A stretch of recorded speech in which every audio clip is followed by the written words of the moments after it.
So, welcome to today's talk. Uh, The title of today's talk is Joy. Joy. So, it is primarily about joy, and it will include happiness, what these qualities are, and how we can cultivate them. Then I'll focus on a particular type of joy, that joy being mudita, or the appreciative joy, the joy from appreciation.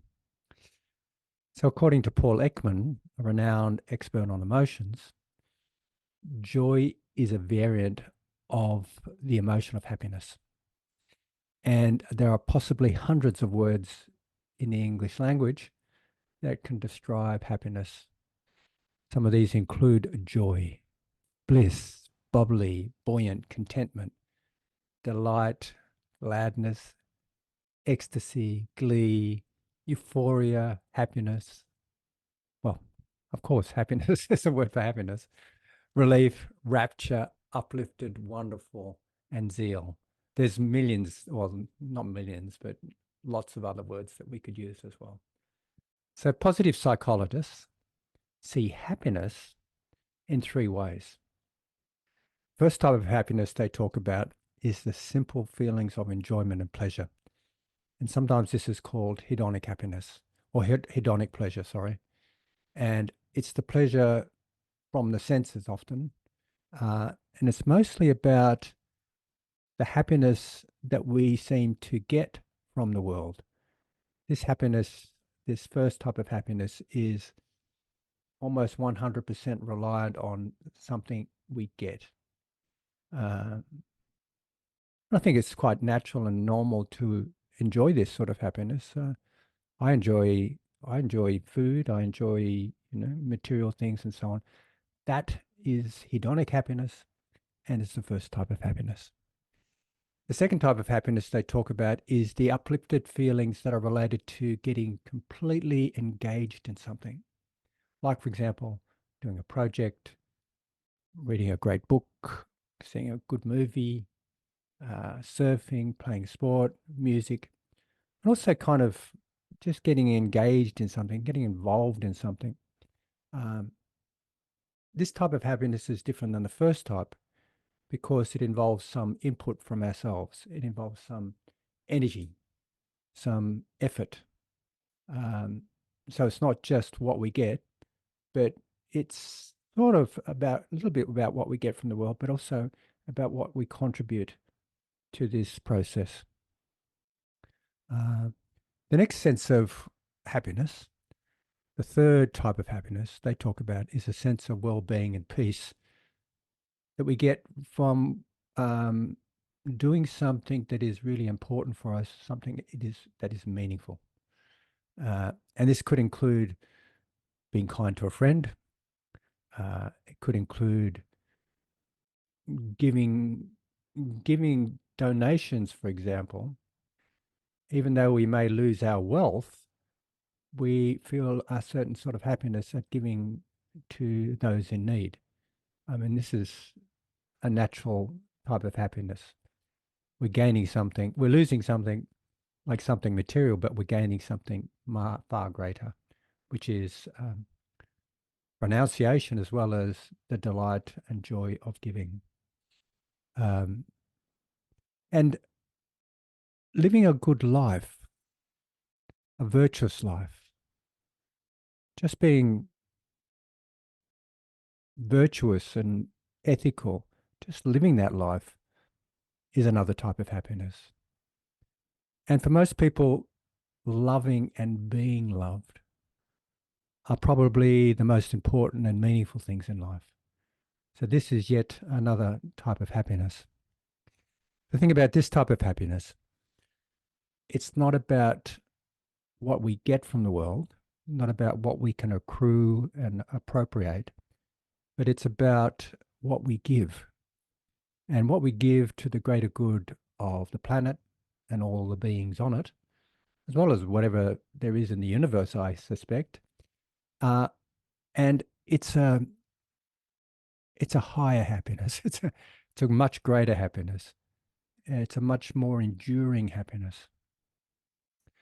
So Ajahn Brahm, a popular monastic of the Achan Chah tradition, who lives as an abbot in a monastery in Western Australia. It's Serpentine Monastery, I think. Uh, he once said something like this: genuine happiness does not come from getting and having what you want, but wanting what you have. That's really cool. Cool way of saying it. It's not about happiness, isn't kind of like me thinking about my next vehicle. What will I get? Thinking about it and been thinking about it, saving up for it and so on, then eventually getting it. That's a kind of a very ephemeral and uh, transient type of happiness. That's one of those first happiness. So it's not necessarily getting what I want, but if I can already be content with what I already have, like um, this beautiful hut, my beautiful relationships, you guys coming along and attending these functions, these days of meditation. It's so much that we can rejoice in, and things that we already have rather than craving for things we don't have is rejoicing in what we have is much better, a much more fulfilling happiness than craving for something and maybe actually achieving what we're craving for, or our cravings being gratified. Actually, they're never really satisfied, but sometimes they're gratified. So, so in Buddhism, joy is often considered as in that same broad spectrum of happiness that we talked about uh, in the English language. However, within the language of Buddhist meditation, there are some fine and refined distinctions made. In Pali, the term for happiness is sukha, and the word for joy is piti. And you heard me explain a little bit about this in the introductions for today. And I'm just going to repeat this. Piti also refers to rapture and joy.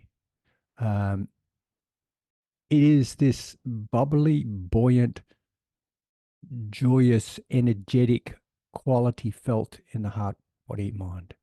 And I'm not distinguishing just between the mind because we feel it physically as well.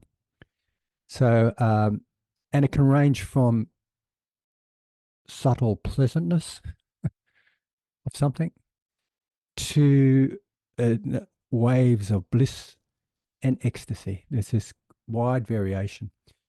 In meditation, it's more up that, more inclined towards when they talk about piti. When we talk about piti, it's more inclined towards that end of the spectrum that's kind of blissful and ecstatic, or quite powerful.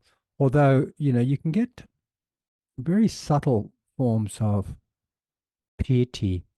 It is just similar to like when the pleasure we have when we just relax our shoulders, for example.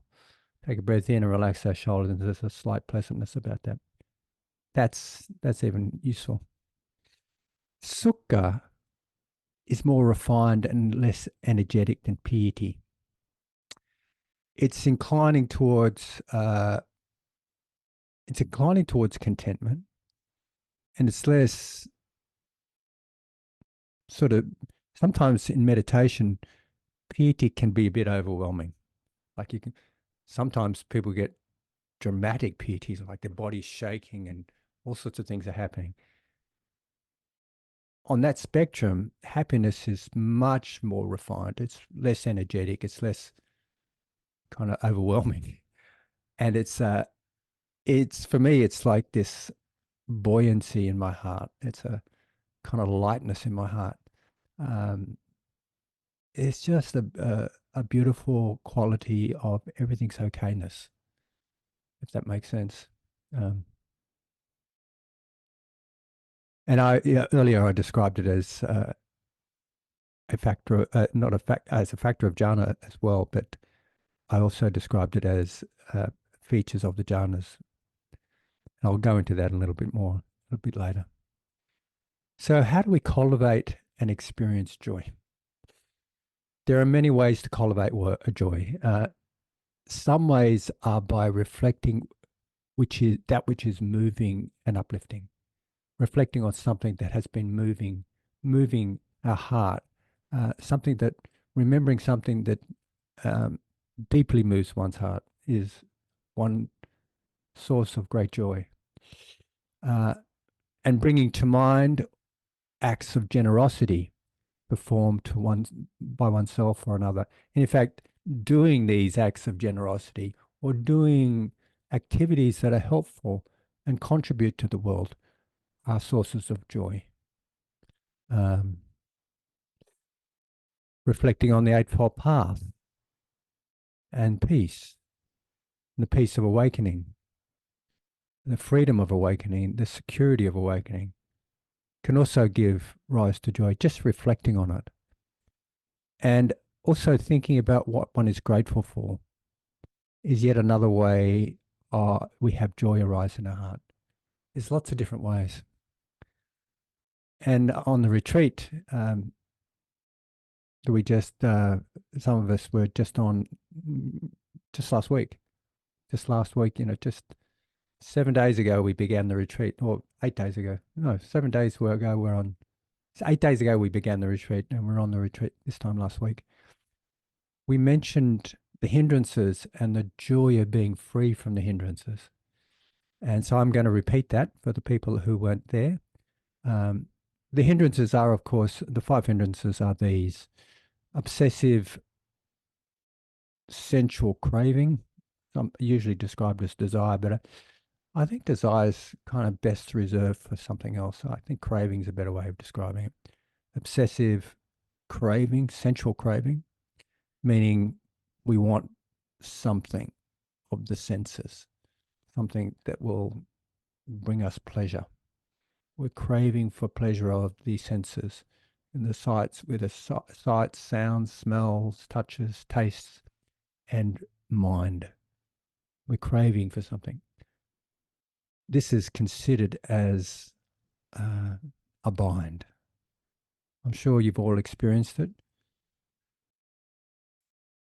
So the next hindrance is ill will and aversion.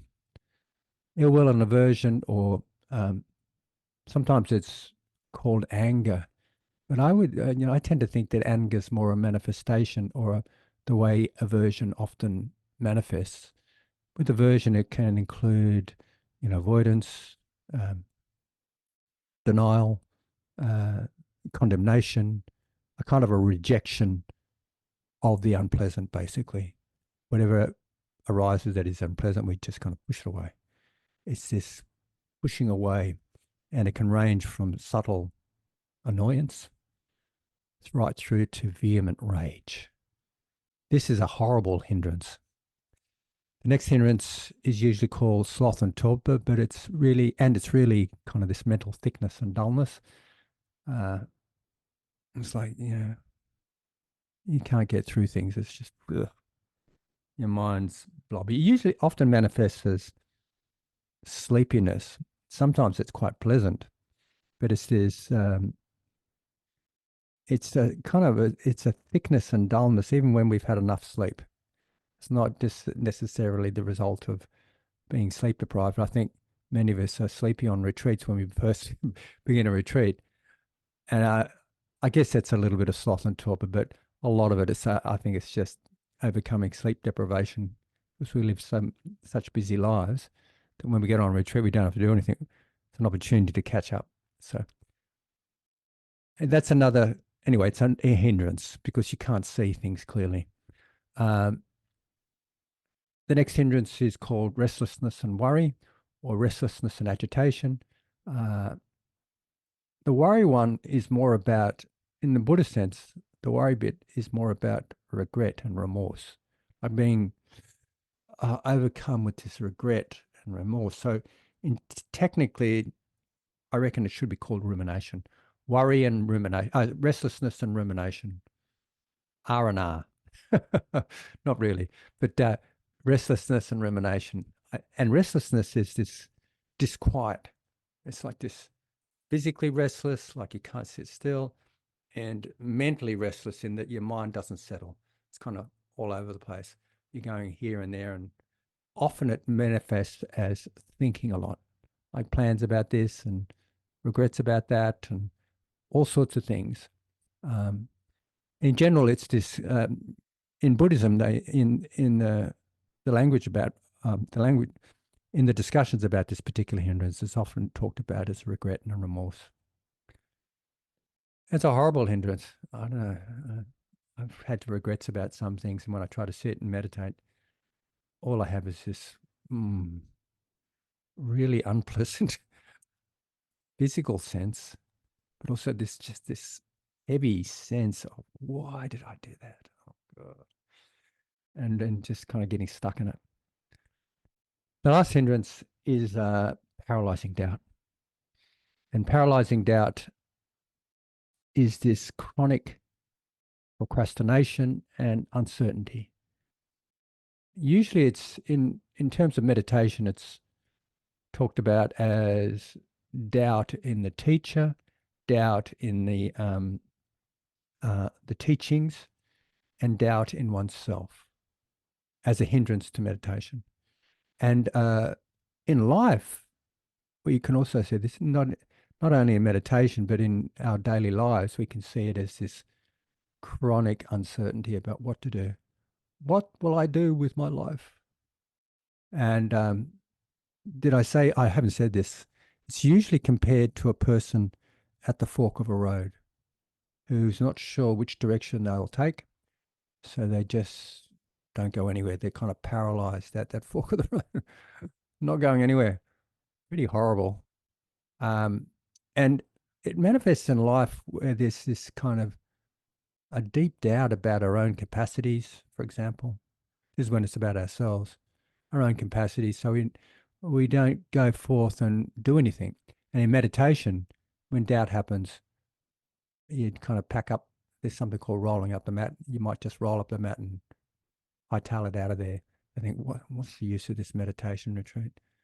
You know, this is useless. It's not doing any, not getting me anywhere. I'll just get out of here. So the Buddha made some analogies for how it is to overcome the hindrances. They're really cool.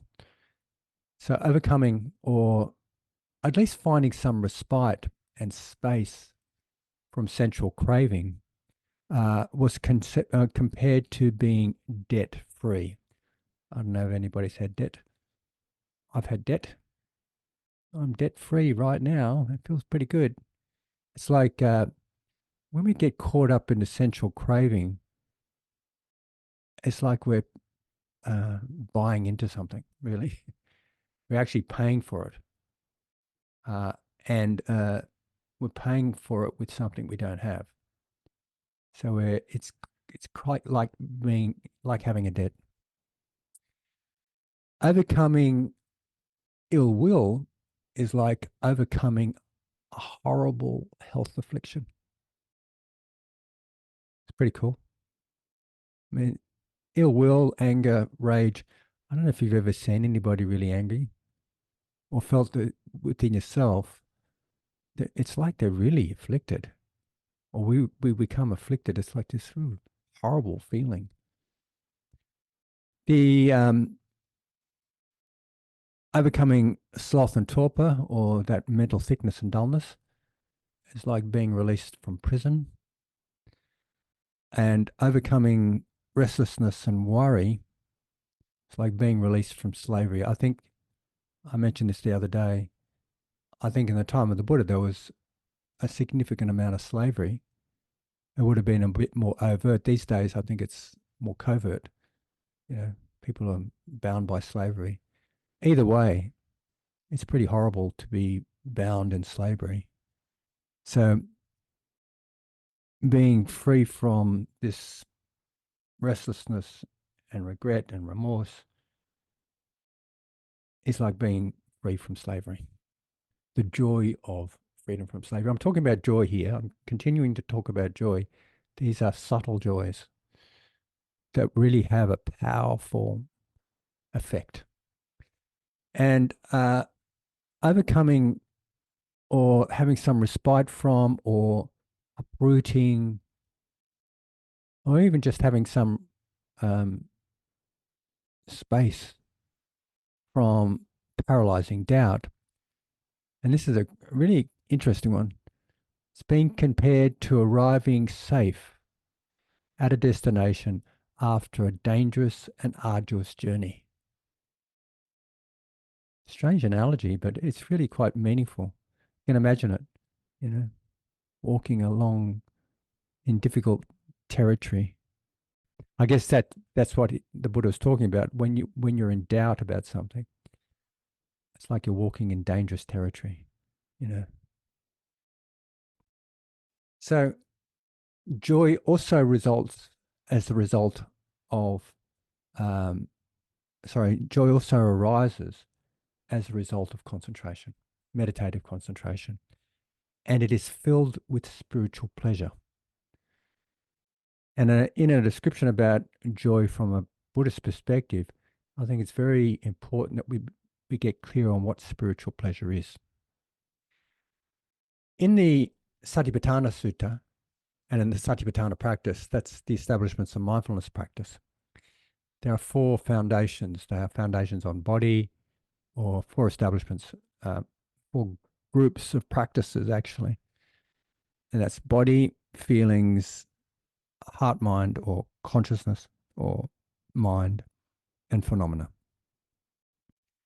The second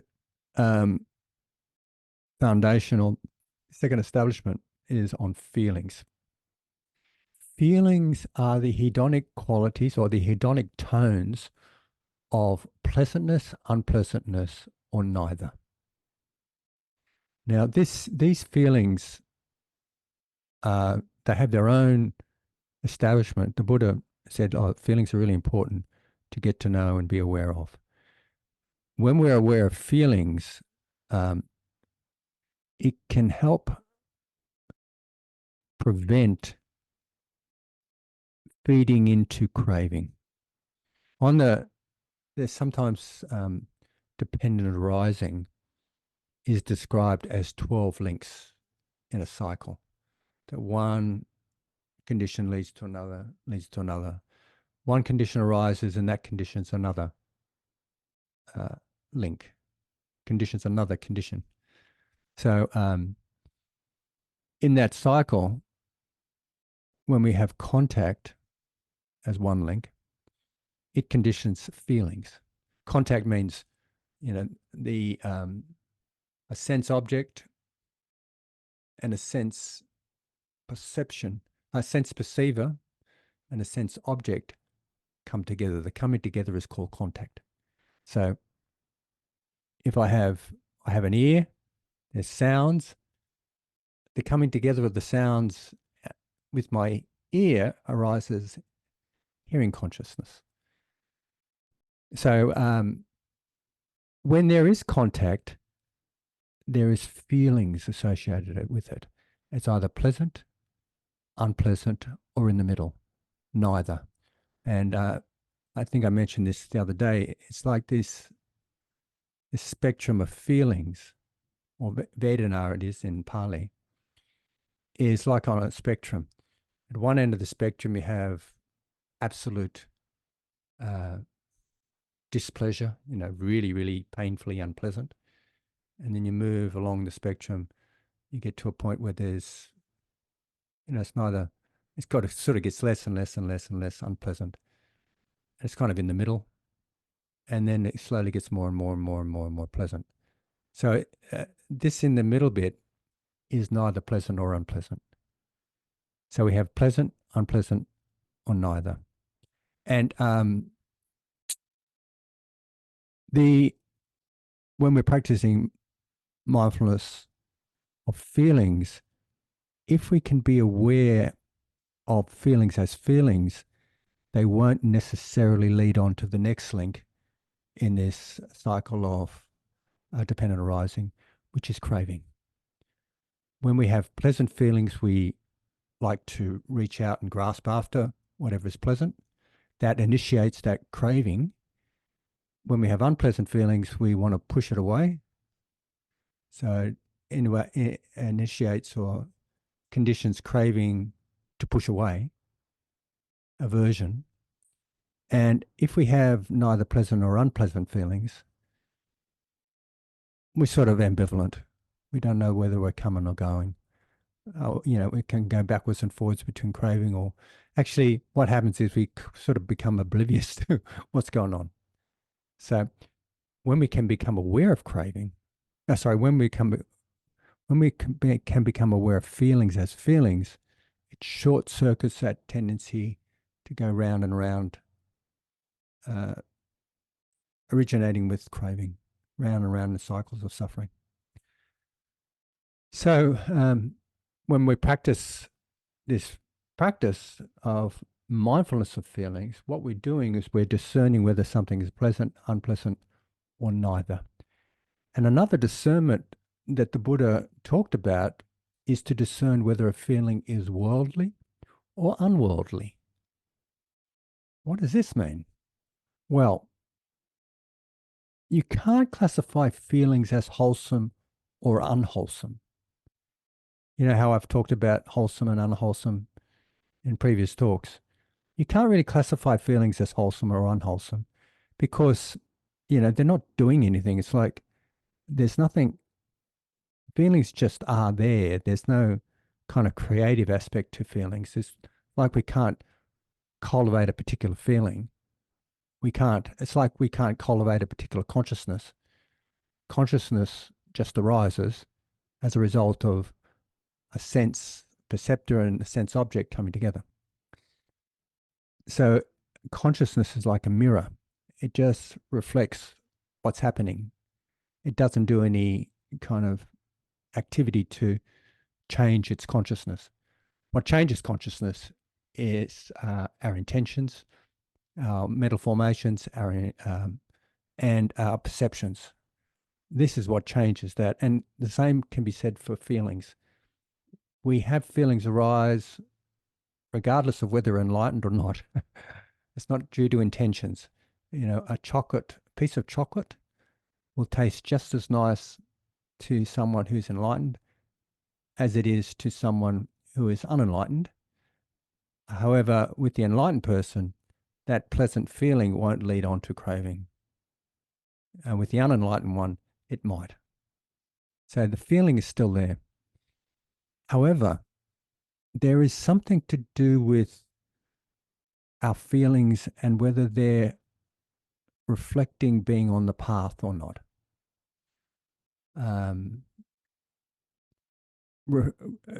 Like, for example, we can have a pleasant feeling and, could be in relationship to having a beautiful piece of chocolate or, someone praise us,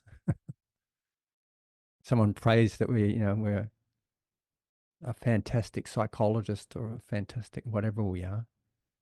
And if that kind of pleasant feeling gives rise to craving and if we attend to that feeling in a way where we're not very mindful and it gives rise to craving and grasping and clinging and so on, then it's called a worldly feeling. A worldly feeling because we're continuing on this cycle of worldly experiences, If, however, someone says something nice about us or we have a nice piece of chocolate and there's pleasant feelings arising and we're aware of them as pleasant feelings, but with our awareness, we're not feeding into craving. We're not craving for this, for more praise, and we're not craving into feeling to wanting more chocolate. We're just experiencing this feeling as it is. It's a pleasant feeling, and it's called an unworldly pleasant feeling. It's got the distinction of unworldly. And I've called it spiritual feeling, a spiritually pleasant feeling. You can have spiritually unpleasant feelings as well. Like, for example, we can have a pain in our leg as a result of sitting too long. And as a result, we just get really aggravated and angry and, or depressed because this pain's happening to me, allowing that feeling to fall into a kind of stream of negativity, unpleasant feeling. Or we could see the unpleasant feeling of pain in our leg and use it as a path to awakening.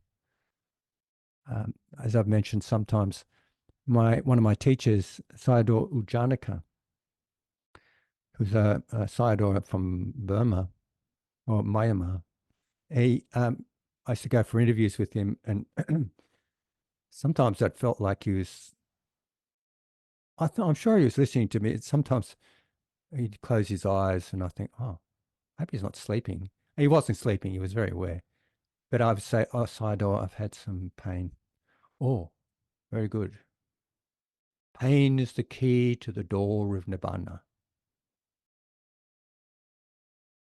Please note, please be mindful of your pain. Okay.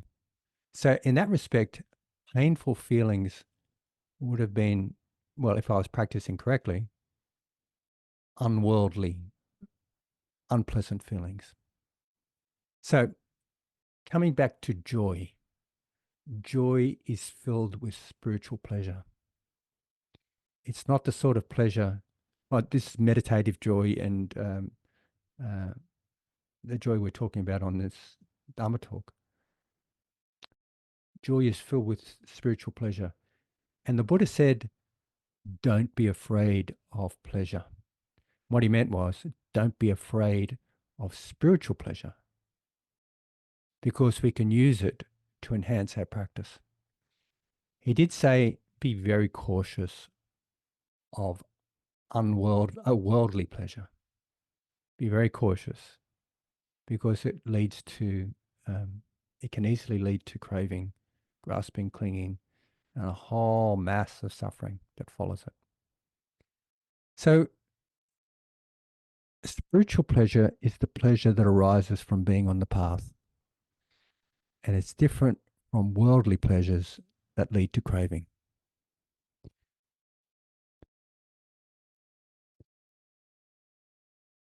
Joy based on spiritual pleasure is also the fourth factor of awakening.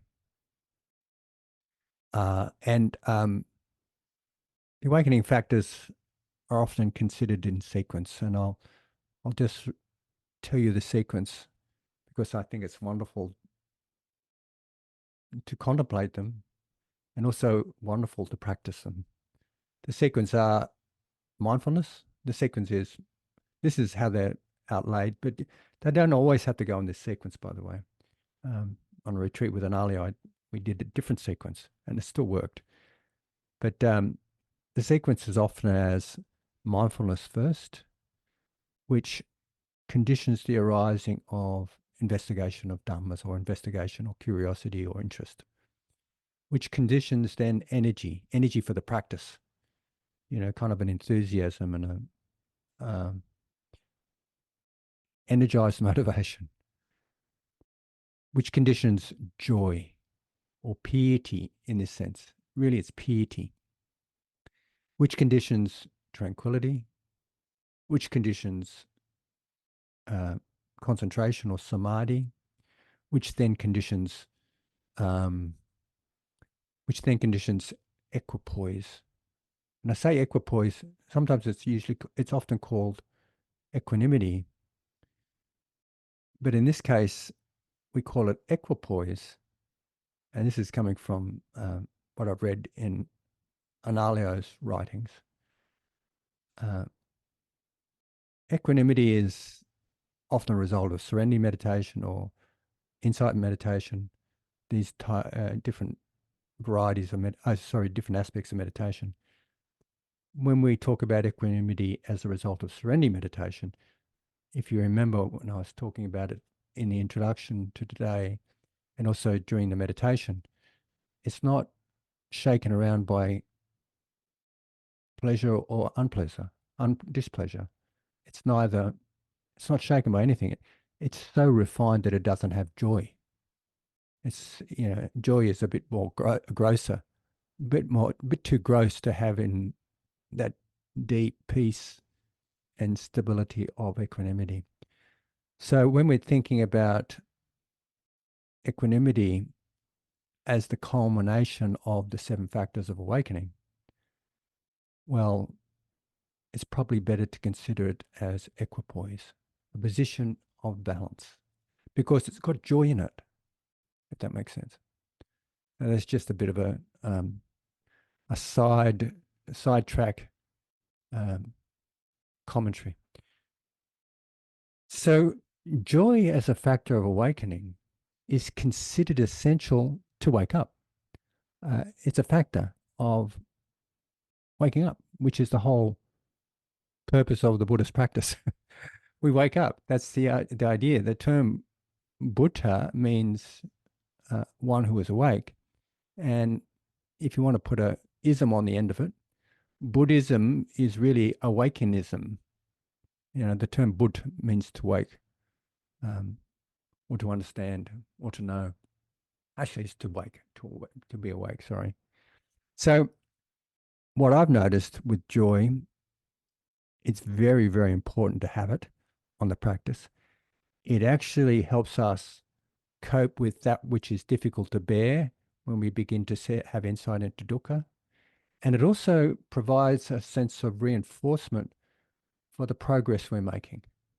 Like, it just turbocharges the practice. It's great. It's fantastic. So when you can notice joy, be aware of it and nourish it, it really does a lot of benefits for the practice. It makes it something that's enjoyable, believe it or not.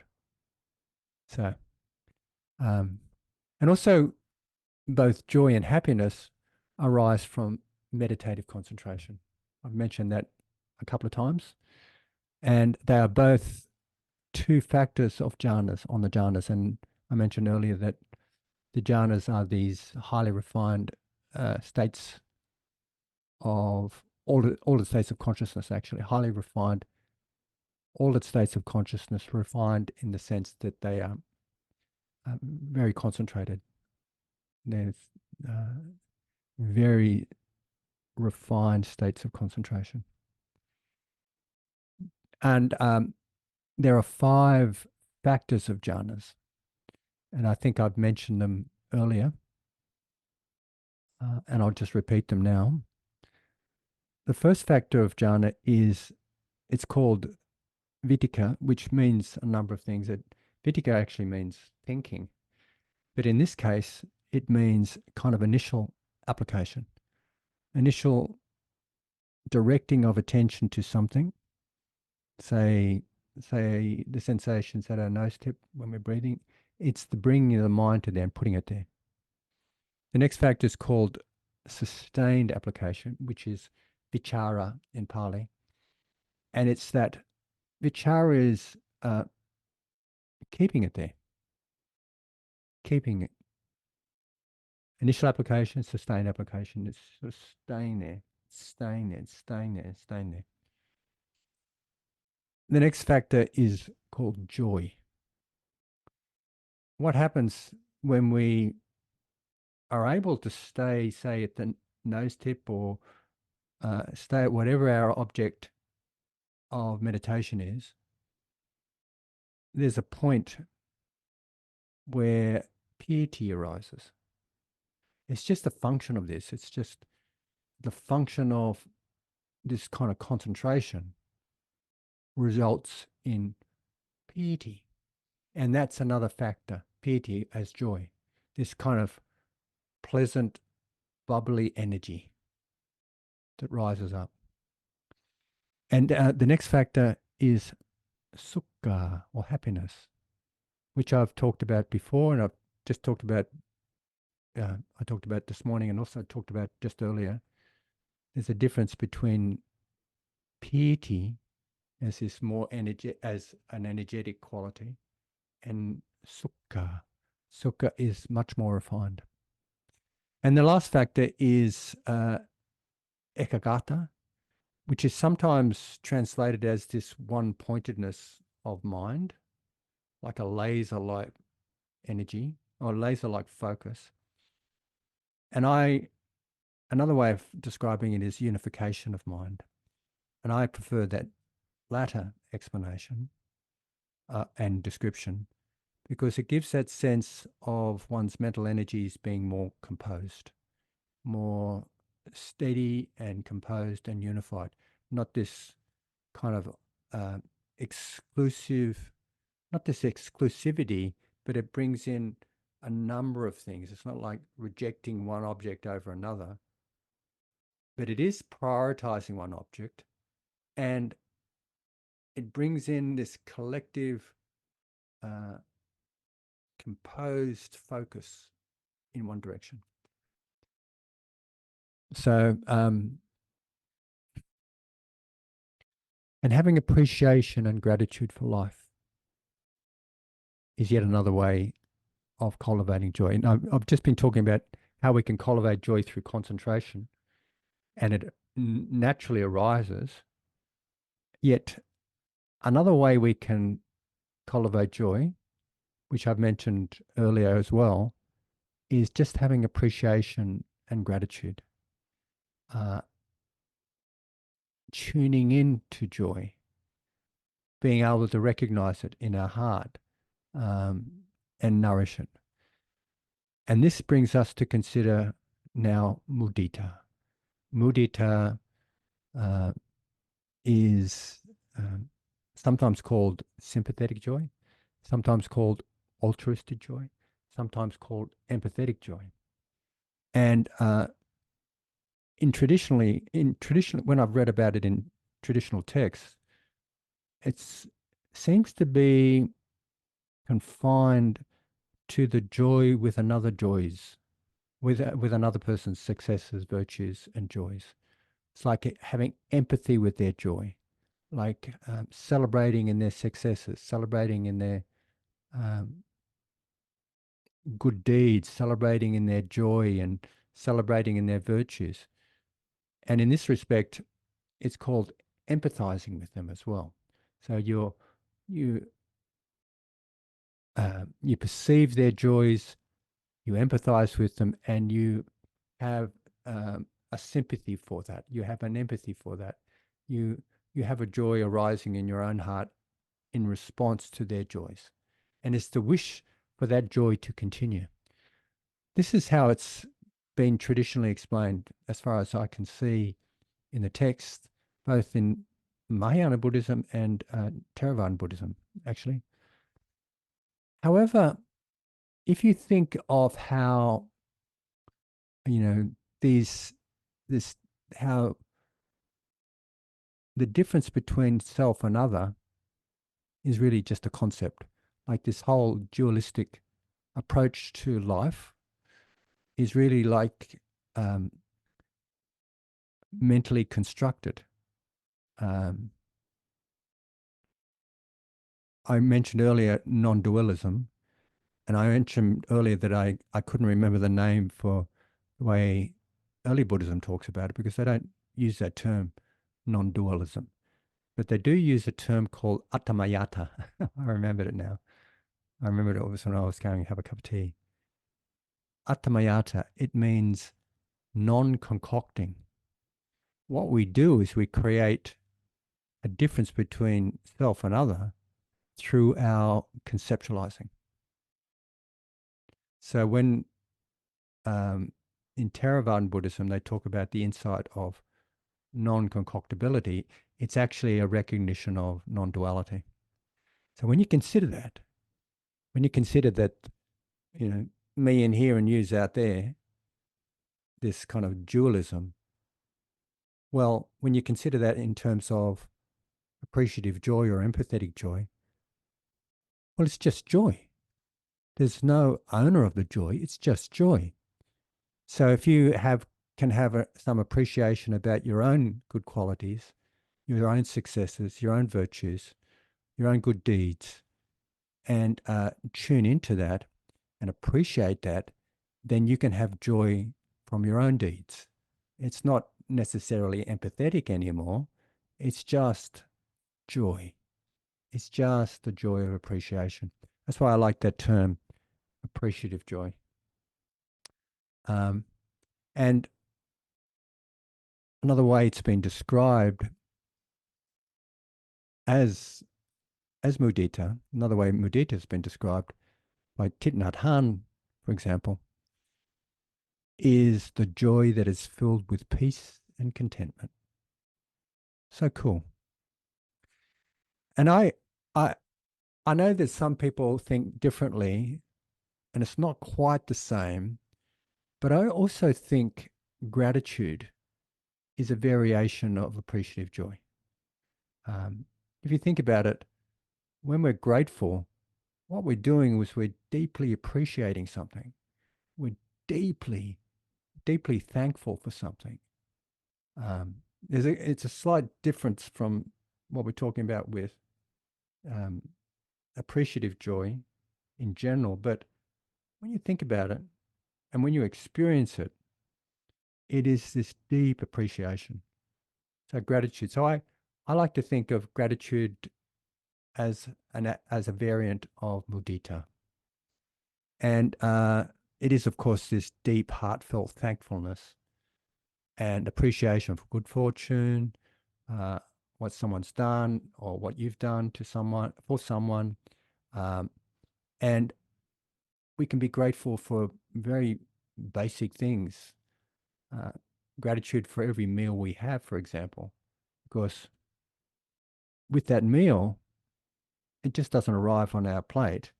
You know, somebody's cooked it, somebody's shopped for it, somebody's produced it, somebody's transported it. There's all these so many factors going into place to just have a meal. So much we can be grateful about. So, another way of cultivating gratefulness or being grateful is just recognizing the awesomeness of life. Uh, Seeing nature, for example. Uh, I remember when I was nursing the latest grandchild. It's quite amazing. You know, it's amazing just this being coming to being. And I think I heard Lisa read a poem the other day. I can't remember which poem it was, but there was some mention about Thich Nhat Hanh talking about the miracle of life, the miracle of having a breath, or a miracle of just breathing, the miracle of seeing a green leaf or a tree or something like that. That is a true miracle. Just and having that sense of awe about that. The awe naturally arrives. Naturally, what comes to our heart is gratitude, in my view. This gratitude for everything. So during a meditation retreat I attended with Alan Wallace, and I can't remember, he was quoting someone. I can't remember who was quoting. I'll try and investigate to see who it was. Anyway, he spoke about three ways of relating to the other person, the other being. Three ways. The first way he said was objectively, which is like I and it. And when we relate to another being, if we're relating in this way, we relate to that other being um, to consider what we can get from them, how they can serve our needs, uh, how they can give us what we want, um, which is pretty. I mean, it's obviously it's subjectively, but it's pretty. It's very dualistic.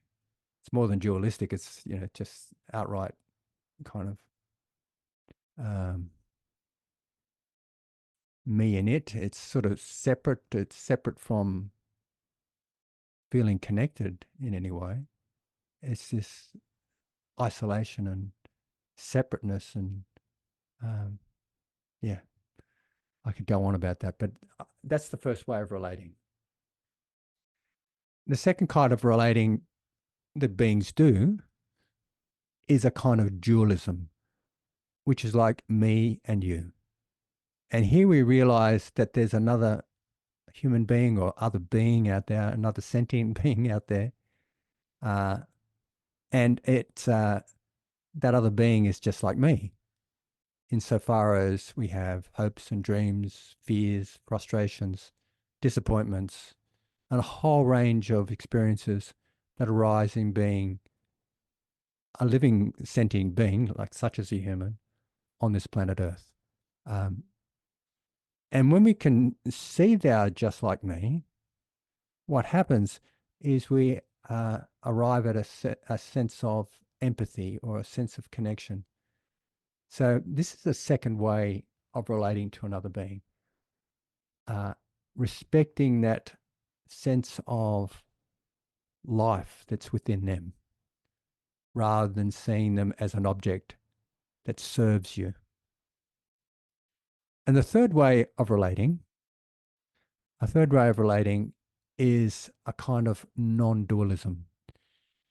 That is, there are no individuated, separate, lasting selves, which is the way things actually are. And this is the direction of the Buddha teaching us or inviting us to see how we're, this whole idea of an individual, separate ego is a mental construct. It's not, it's a fiction. It's not anything, there's no thing in it. We think we're a thing, but in fact, we're no thing.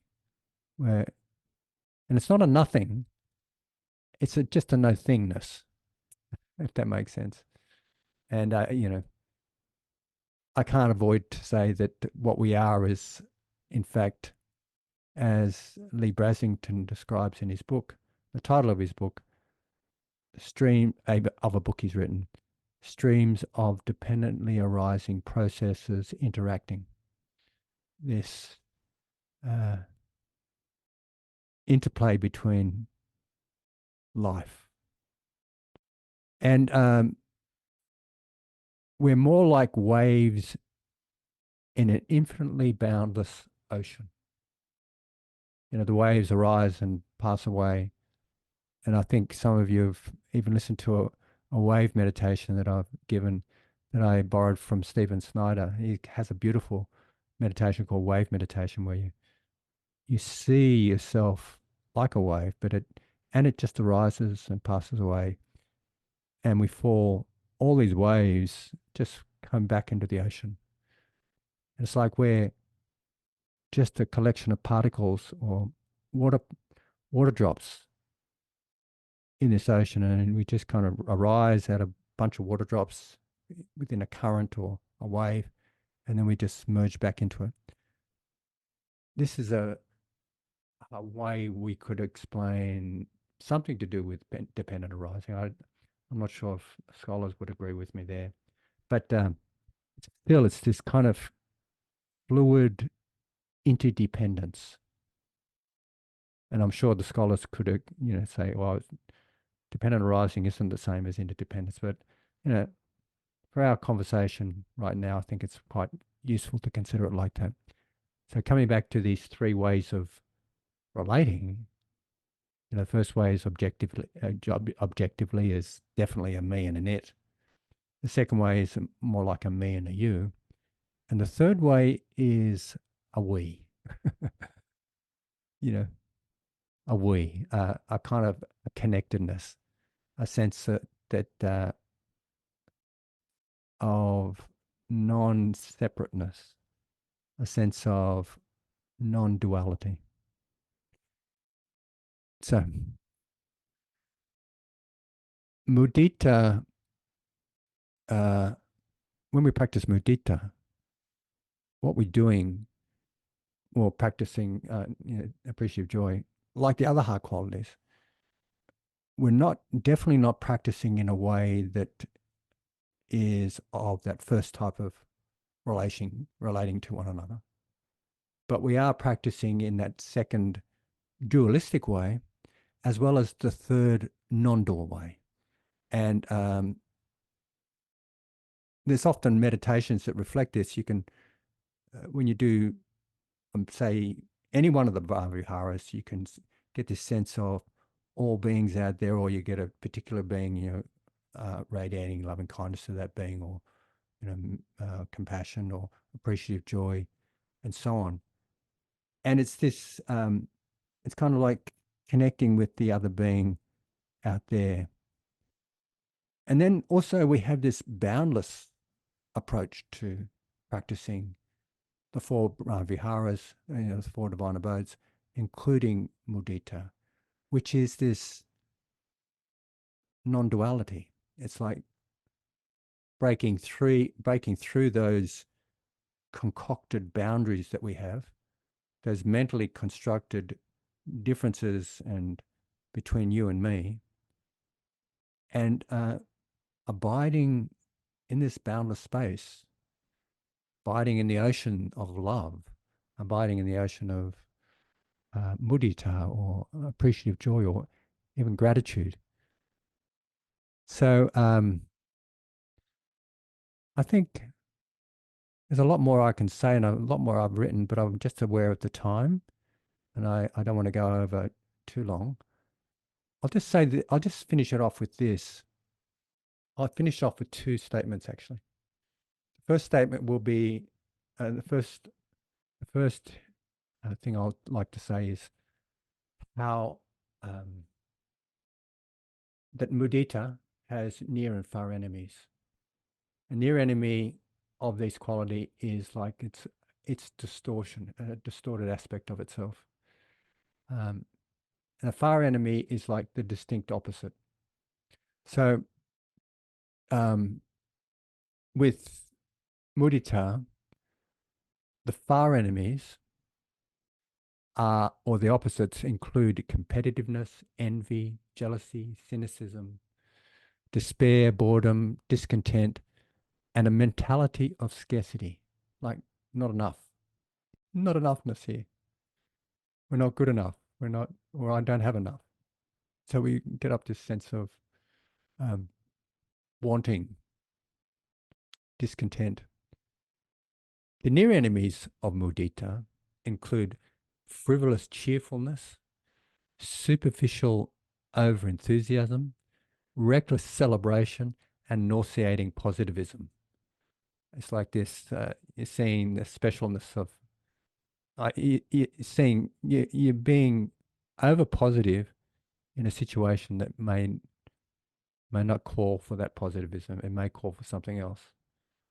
And another aspect of a near enemy of mudita is, and this is related to when we have a distortion of self-appreciation as an aspect of mudita. And this distortion could be a sense of self-aggrandizement, exaggerated conceit, or a big ego, and even narcissism. So with the far enemies, the way we practice is that we develop mudita, we develop these qualities in a dualistic way or a non-dualistic way of mudita. And then this quality gets so strong and powerful and pervasive that when when the far enemies arise, they just dissolve away. And some of you heard me use this term that comes from the suttas, like putting a tablespoon of salt into a pristine mountain lake. The salt dissolves away and it has no consequence. It doesn't, it's irrelevant. It just dissolves away in that expansive, pure water.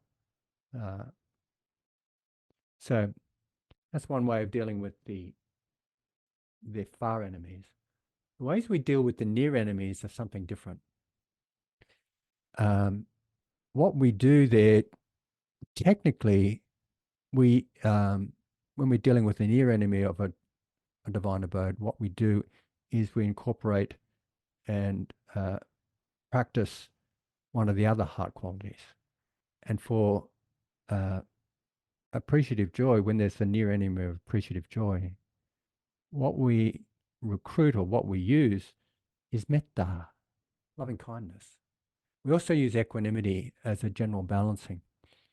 And one way you could understand this, for example, is that someone with, say, uh, when we're suffering from a sense of narcissism, when we're thinking that we're over special, a specialness is more than other people's specialness, and we're super special. We're the only person here that's very special. With metta, we begin to realize that everyone is special. Every being has this kind of specialness. Every being is sprinkled with that stardust of loving kindness. Every being, and we're not discriminating against other beings and making us more special than them, but everyone has something.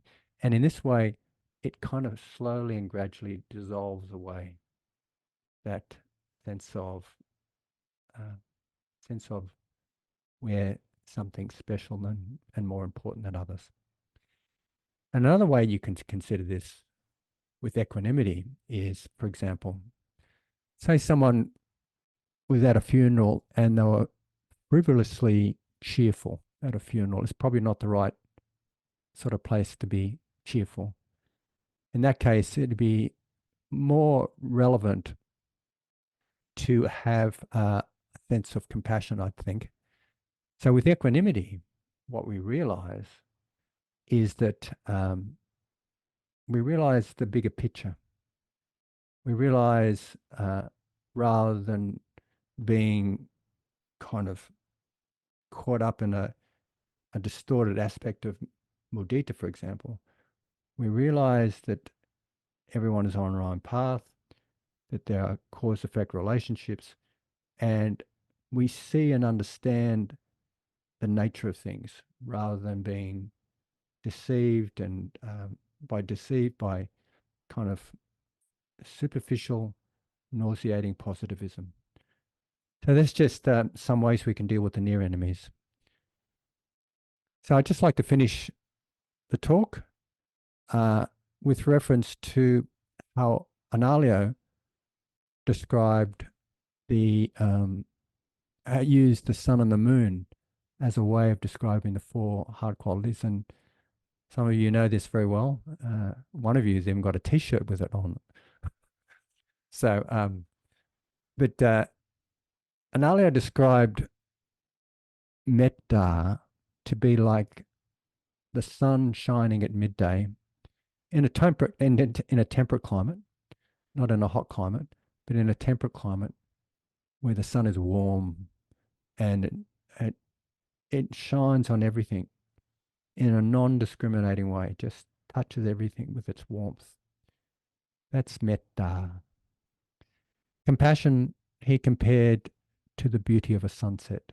Something's going, something's being lost, but there's a beautiful kind of sadness, I guess you could say, a pleasant sadness in it, a beautiful sadness, as is a beautiful sunset. Equanimity, he described as a full moon shining down its cool light on everything, illuminating everything in a cool way. And mudita, or appreciative joy, he described as the rising sun, like the sun rising in the morning, and like the energy is uplifting, and it brings a certain sort of joy. I think they're beautiful ways of describing the four heart qualities. And thank you for listening, and may we all experience genuine joy and peace in our practice. Thank you. Let's have a few moments silence.